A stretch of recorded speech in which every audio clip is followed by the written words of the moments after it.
Okay, this is the third video about limit theorems, and we're on the second page of the PDF.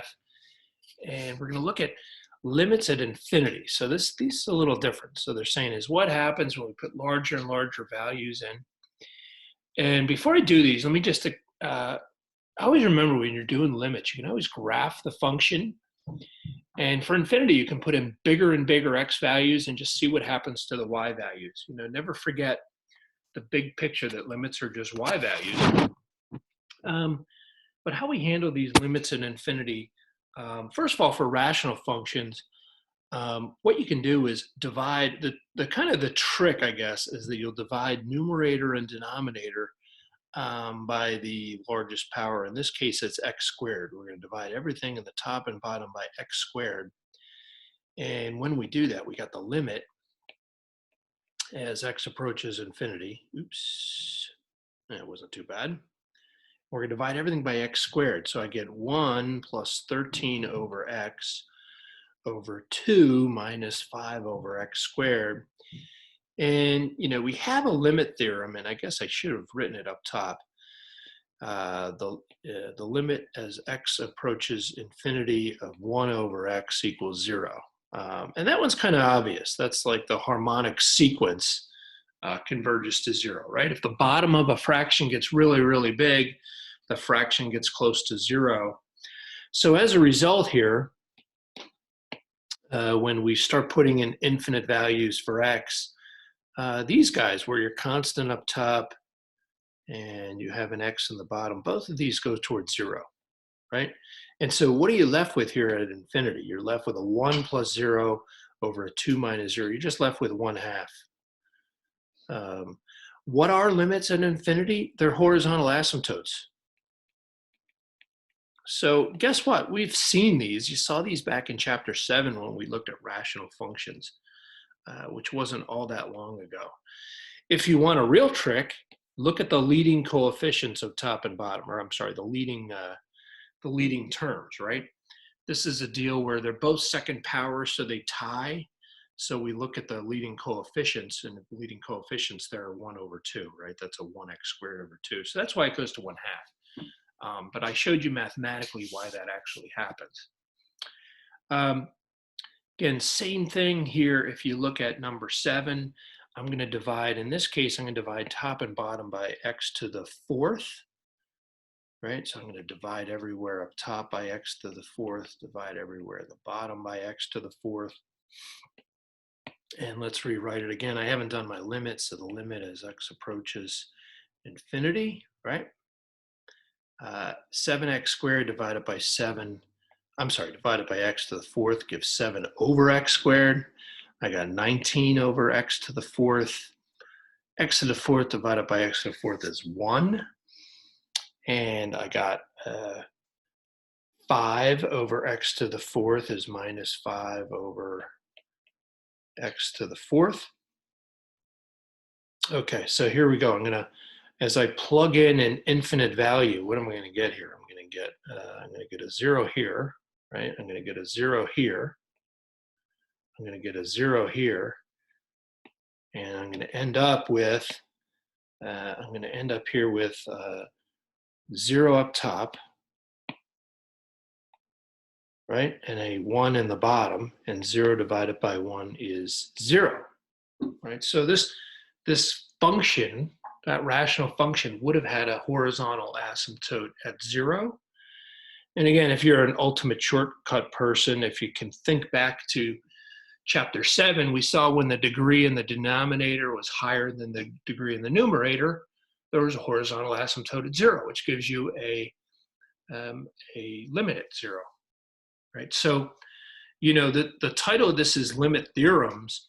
And, you know, the one theorem, limit of 1 over x is equal to 0.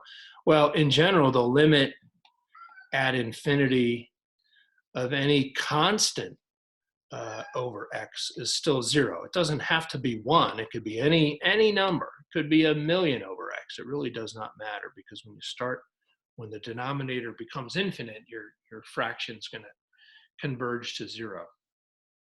So that was number 10. Let's take a peek at number 11, right? Of course, number 11, the numerator has a higher degree than the denominator. So I think if you could think back to what we did with horizontal asymptotes, you might already know what the answer here is going to be, but let's do it anyway. So I'm going to look to the denominator, and I'm going to divide top and bottom by x to the fourth. So I always look downstairs and divide by that, right? So I'm going to take the top divided by x to the fourth, the bottom divided by x to the fourth. And let's rewrite the limit. Let's see what we have. The limit as x approaches infinity. I got 7, right? X to the fifth over x to the fourth. That's 7x. I got 19. I'm dividing by x to the fourth. X to the fourth divided by x to the fourth is 1. And 5 divided by x to the fourth is 5 over x to the fourth. Remember, I was dividing here, both top and bottom, right? So I wasn't changing anything. Okay, so what happens in infinity? Don't forget, all these fractions where the denominator has an x, they all go towards 0, right? That zeroes out. This zeroes out. So what do we have? We can kind of plug in. Let's do it. Up top, we're left with 7x. Oops, sorry. That zeroes out as well. So up the top, we got 7x. Now we're plugging in infinity. So we get 7 times infinity. I'm going to write it just like that, over 1. What happens here? What's 7 times infinity? Well, that's just infinity.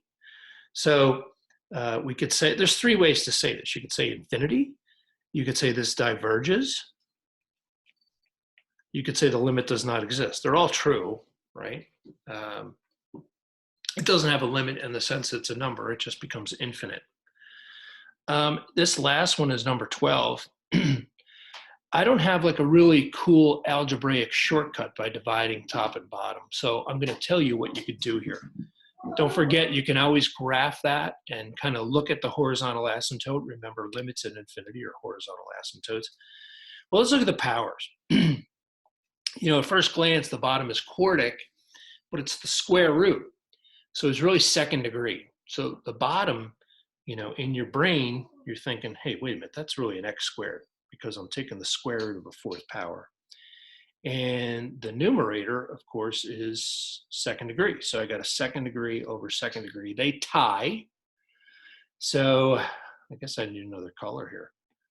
This is really 7 over 1. Those are those leading coefficients that cause horizontal asymptotes, which is our limits at infinity. So whether you graph this or you just kind of analytically look at this, the limit's going to be 7 over 1. It's just going to be 7. You're going to have a horizontal asymptote at 7. You know, that's just kind of tricky. Finally, you know, I've kind of used the word continuous at the beginning of this video. And, you know, what does it actually mean to be continuous? Well, you know, if you're teaching a younger brother and sister, you'd say, hey, if you're continuous, you could draw a graph without picking up your pencil off the page, right? Continuous means connected, right? It doesn't have, you know, holes, jumps, vertical asymptotes, kind of all those discontinuities we've seen before. What does it actually mean? Well, here's Joe function, right? And we can look at a specific value. We'll call it C, right? That's the x coordinate right there, C. Well, first of all, the function's got to be defined there, right? There has to be a y value there. The limit has to exist, and for a limit to exist, don't forget what that means. It means the left-hand limit has to equal the right-hand limit. So on either side, in a neighborhood around that value, the y values have to be converging. And what's the, so that's the first two kind of rules, or the first two parts of being a continuous function.